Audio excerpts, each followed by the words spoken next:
because there's less connection.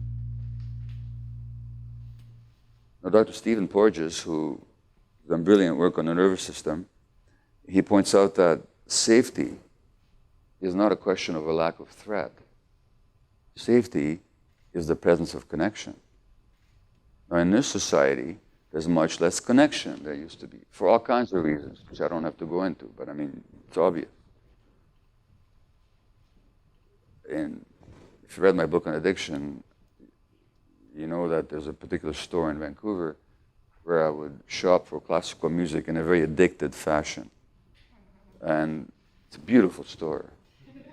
No, it really is a beautiful store. It's magnificent, large, tall ceilings, and the staff are so musically knowledgeable and friendly, and such a great atmosphere in there. And all kinds of recordings from decades ago so that you can get anything ever recorded almost. And yeah, I spent a lot of money there and in a very addicted way, but that's not the store's fault. But that store is closing now. The news just came out a couple of weeks ago. Second to last classical music store in Canada. I don't think you have any left in the United States because online and digital technology has thrown them out of business. Now, what does that mean?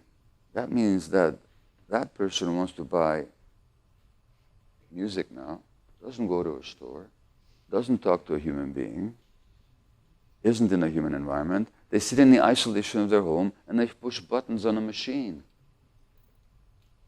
There's less and less connection.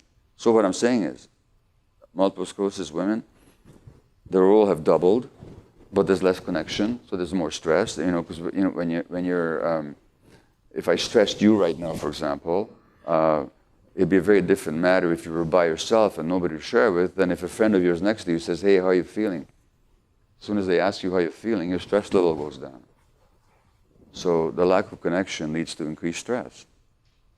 And there was a very interesting Australian study that showed, they looked at a number of women who had lumps suspicious for breast cancer, so they had to have biopsies. And they put these women through a psychological questionnaire before the results came back. And after the results came back, it turned out that if a woman was emotionally isolated, that by itself did not increase the risk of that lump being cancerous. Similarly, if a woman was stressed, that by itself did not increase the chance of that lump being cancerous. But if a woman was stressed and emotionally isolated, the risk of that lump being cancerous was 9 times as great as the average. And the physicians and the scientists who did the study, of course, couldn't understand this because they said, how does 0 and 0 add up to 9?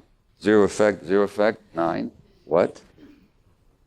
But to go back to our example here, if you, my friend, were stressed right now, which means there were high levels of stress hormone in your body, cortisol and adrenaline, but a friend of yours next to you said, "Hey, how are you feeling? Do you want to talk about it?" Your stress level would go right down.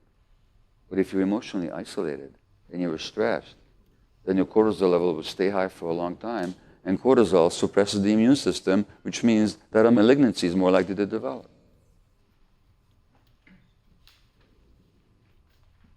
Which means that cancer is not the disease of the individual. The development of cancer in an individual reflects a lifetime history of relationships to family and to the culture and to society. Which then might explain to us, for example, why, if you look at, again, Black Americans are more likely to get prostate cancer and more likely to die of it, and not because of lack of medical care. And Black women are more likely to die of breast cancer, even if they have access to good medical care. But why is that? Well, maybe there's something about being a minority in this particular culture that is so highly stressful that it deranges the immune system. So is it an individual problem again, or is it a social problem? It's also true that in some very high economically advantaged areas, I think in Marin County, for example, amongst well-to-do white women, there's a high breast cancer rate. Maybe they're very stressed in a different way. And maybe they're isolated emotionally. Maybe that's what's driving it. So what I'm saying is, you can't separate the mind from the body. You can't separate the individual from the environment. And the only way to look at human beings is, as somebody once called, 41 years ago, an American physician called for what he described as a biopsychosocial view of human beings, which is to say that the biology can't be separated from the psychology, and that can't be separated from the social environment.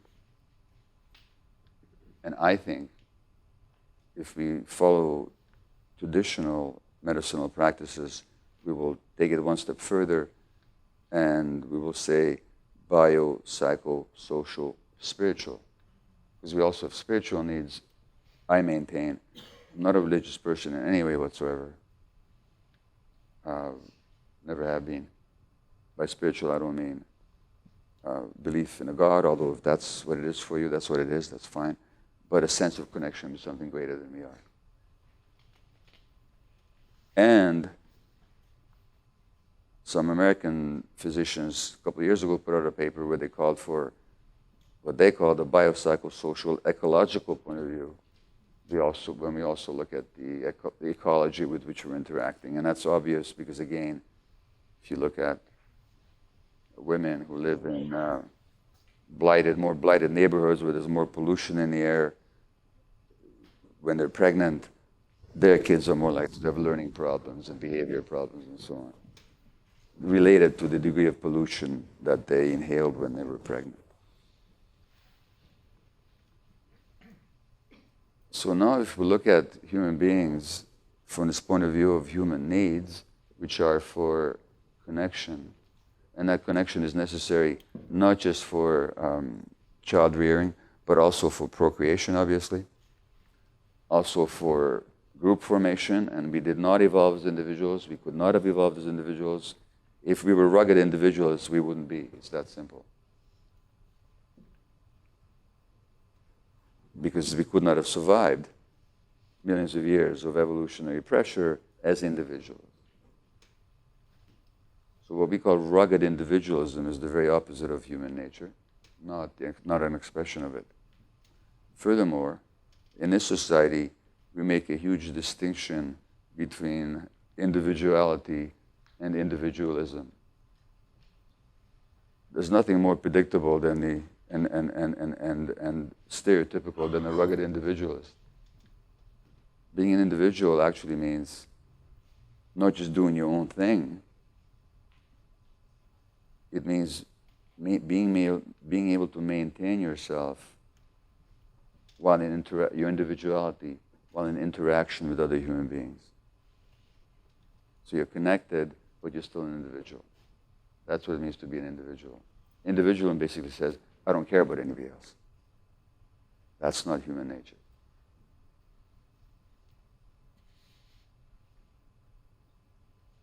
So then if, from this point of view, we look at the rise in mental health, what we call mental health pathology,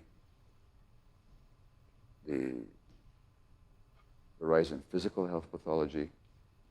This is despite the advances of medical science, which are immense and breathtakingly amazing when it comes to acute illnesses and infectious illnesses. But we do really badly with chronic illness, autoimmune diseases, cancer for the most part, and we do extraordinarily poorly with mental illnesses. If we look at the rise or the intractability of these conditions, then maybe what's missing is not medical dedication or medical skill, but a perspective that connects the dots. And if we connected the dots, then when you went to see a physician with your asthma, they would ask you about the stresses in your life. They would ask you, what happened to you in childhood? How stressed were your parents? And why is that important? Because it's not what happened in childhood that's the problem. It's what we made it mean for ourselves that is the problem. And what we carry about what happened in ourselves. Now, there was a study this morning, I just came in my email today, a new study that showed that children who are stressed or abused as children, as young creatures, the stress changes the functioning of the nervous system through the activity of the immune system in such a way as to make them more susceptible to the effects of cocaine. This is the latest study.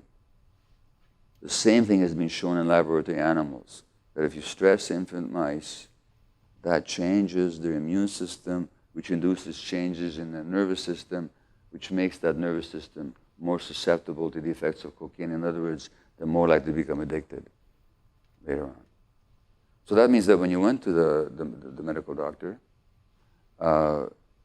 you would be asked about what happened to you in childhood, and not only what happened to you in childhood, but how does that affect you today? Let me give you an example. So I'm 74 years old now. So when I was young and stupid at 71 years old, I came home from a speaking trip. Actually, I was in Philadelphia, and I flew home, and I was in a good mood. The airline had bumped me up to first class, and I'd given a good talk, and I just thought, what a great guy, and all this. And I landed at the airport, and my wife's supposed to pick me up, and I get a text that says, "I'm still at home, do you still want me to come?" I text back a very terse and angry, "Never mind." And I take a taxi home. And I come in, and I barely even look at her, and when she asks me questions, I sort of grunt. And I do this till the next day. This is after 46 years of marriage. And she finally says, "Knock it off already." And I'm able to report with great pride that after one day I was able to knock it off, which a few years ago might have taken me a lot longer. Here's the deal. I've been with this woman, married to 46 years, been with her, by that time, 48 years, 3 years ago. She's an artist. In fact, that's her art behind you. Those are two of her paintings. And when she's in the studio, if any of you do art, the artist forgets that there's such a thing as time. Or that they have a husband. I've only known this for 4.5 decades. So what am I so upset about? Anybody any idea what was actually going on? What's going on? So she forgot, so what? Well, what am I so angry about that I won't even talk to her? Any idea? Yeah? Attachment, so what about it? I was missing the attachment, yes, but why was I, instead of, "Oh, I'm home, I'm happy to see you," what am I angry about, and why am I not looking at her? So what's actually happening is abandonment, yeah. So I'm all of a sudden an abandoned infant, you see. And the abandoned infant, when they see the mother again, now I was an abandoned infant, because I was a year old, I was given to a total stranger in the street of Budapest, a Christian woman who smuggled me out to safety, and I didn't see my mother. This is under the Nazis, and I didn't see my mother for 6 weeks. When I saw her again, I wouldn't even look at her for several days. This is simply the emotional withdrawal of the child. It's self-protection. It says that my heart was so bruised when I was open and vulnerable to you, that I'm not going to do that again. So I closed down. And I'm sure many of you might recognize within yourself that when you're in a relationship and you perceive yourself or you perceive the other person as having hurt you, your response is to withdraw and get kind of sullen and not, what is that? That's the reaction of a small infant. That's one way they can protect themselves, is not to open themselves again. But this is 70 years later. But you can imagine that for those 24 hours, when I'm not talking to her and I'm caught up in anger, what do you think is happening in my body, physiologically? High levels of stress. Now, James Baldwin said about